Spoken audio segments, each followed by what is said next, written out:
दोस्तों, आज से 6.5 करोड़ साल पहले एस्ट्रॉइड का टुकड़ा पृथ्वी से आ टकराया था। बादल फटने लगे थे जिन्होंने सूरज को ढक लिया और 25 किलो से ज्यादा वजन वाले जीव मर चुके थे। डायनासोरों का काल जा चुका था। एक नई पीढ़ी की शुरुआत होने लगी थी जहां एक प्रजाति का जन्म हुआ जिसका नाम था मैमल्स। इस जीव ने खुद को भी इस महान विनाश से बचा लिया था। यह अत्यधिक तापमान से बचने के लिए धरती के अंदर रहने लगी थी और जिंदा रहने के लिए इन्होंने मिट्टी तक खाना शुरू कर दिया था। और इस महान फिर से सामान्य स्थितियों में लौटने लगी और फिर से नए नए पेड़ पौधे उगने लगे। अभी हम पृथ्वी को जिस रूप में देख रहे हैं, प्रलय के बाद पृथ्वी को इस रूप में लौटने में लाखों वर्ष लगे। आज से लगभग 1 लाख साल पहले 55 करोड़ साल पहले बंदर जैसी प्रजातियों ने जन्म लिया। शुरू में इनकी आंखें सिर में आगे की तरफ थी। इनके सिर में जो मैग्नम था वह धीरे धीरे कमर में आने लगा, जिससे एक नई प्रजाति का निर्माण हुआ जो कि अब सीधे खड़े होने में सक्षम थे। 3 करोड़ साल पहले ग्लोबल पुलिंग हुई, घास के मैदान बढ़ने लगे और जंगल कटने लगे। उस समय ऐसे जानवरों का निर्माण हुआ जो खुले में रहने में सफल थे। उन्हीं में से दूसरे जानवरों को खाने वाले जानवर भी विकसित होने लगे। करीब 1 करोड़ साल पहले पृथ्वी वह रूप लेने लगी थी उसे आज हम देख रहे हैं। धरती का वातावरण लगभग आज के समान बन गया था। सारे महासागर महाद्वीप जाने पहचाने जैसे थे, लेकिन परिस्थितियां फिर से बदल गई और करीब 40 लाख साल पहले धरती पर फिर से हलचल हुई।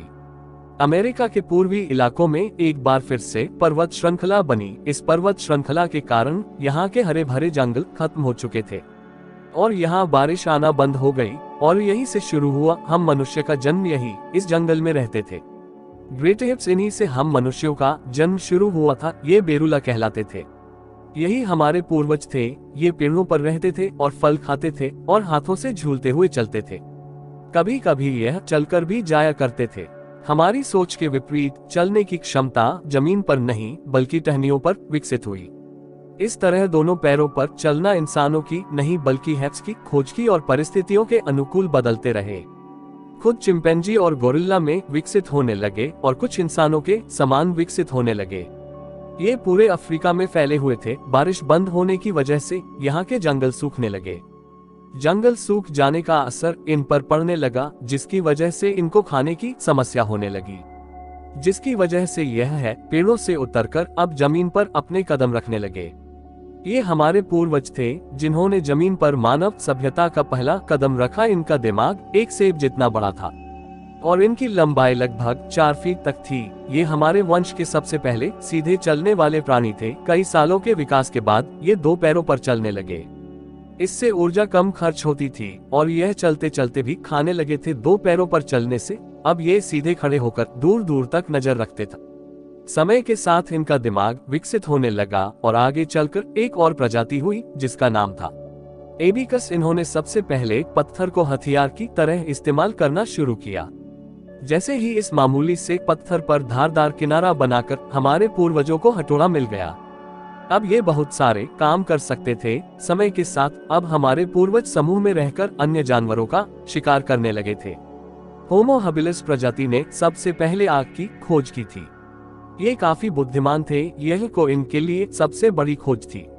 इन्होंने धीरे धीरे आग पर मांस पकाना सीख लिया था। अब आग पर खाना पकाने की वजह से इनको बचाने के लिए कम ऊर्जा लगती थी, जिसकी वजह से यह ऊर्जा उनके दिमाग में विकसित होने लगी।